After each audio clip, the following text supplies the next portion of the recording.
امام جعفر صادق علیہ السلام کی خدمت میں ایک شخص آ کر عرض کرنے لگا، اے نواسہ رسول، میرے بیٹیوں کے لیے اچھے رشتے نہیں آتے، مجھے یوں محسوس ہوتا ہے میرے بیٹیوں کے نصیب اچھے نہیں۔ تو امام جعفر صادق علیہ السلام نے فرمایا،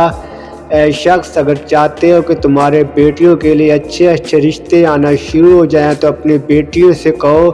مغرب کی نماز کے بعد 27 مرتبہ سورہ کوثر پڑھ کر اللہ کے محبوب پر درود بھیج کر اللہ کے دربار میں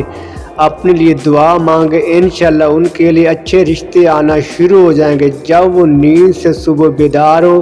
تو 27 مرتبہ سورہ کوثر پڑھ کر اللہ کے دربار میں اپنے اچھے نصیب کے لیے